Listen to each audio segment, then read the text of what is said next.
So alongside our failure, you've got that. And then don't lose track of the third one, which is state propaganda.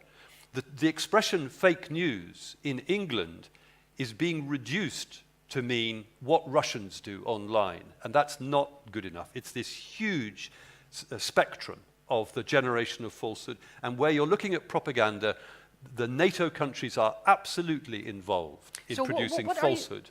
What are you saying about fake news in Great Britain? It's only seen as news from the Russians, and so... Yeah, the expression fake news, I think, is problematic.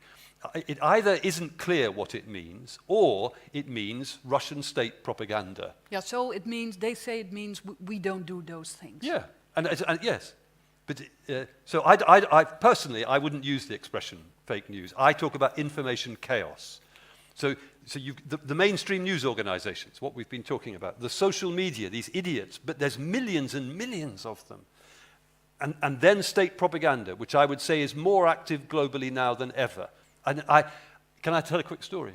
I had an amazing time researching Flat Earth News, where I started looking at propaganda. Now, propaganda is not the same as PR. Propaganda is military and intelligence agencies producing falsehood in order to achieve a political, military, or diplomatic goal. Okay. Looking back, we can now see that during the Cold War, the biggest news organization in the world was not Reuters or the Associated Press, it was the CIA, who owned or controlled news organizations in every country on the planet, which is far more than Reuters or AP. The Cold War ends, their budget is reduced, it goes into decline, and then the terrorist attacks of September 2001. Money starts pouring back. Okay, so come forward 5 years. I'm researching Flat Earth News. I have a guy in British military intelligence who's talking to me about propaganda. And he says, I'll tell you what, there's a big conference in London. All the NATO countries are sending their people. They don't call it propaganda, they call it strategic communications, but it's propaganda. So they're all having this big meeting, and because the world is now privatized, they're selling tickets. So for £1,000, thank you, Guardian, I filled in a form, Nick Davis, and I put Guardian, which looks like a security company.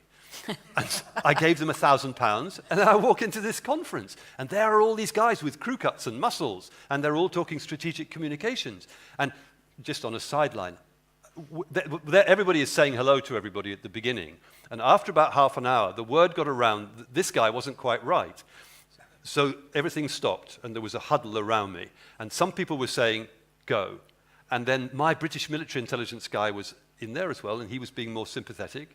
And I said, the thing is, you have a contract with me. I've paid £1,000. I have not lied on the form, so I have a contract. I'm entitled to be here, so I'm not going. So in the end, we made a deal. I could write and report everything that was said. I could write and report everybody who was there, but I couldn't connect the names to the quotes. And that was good enough.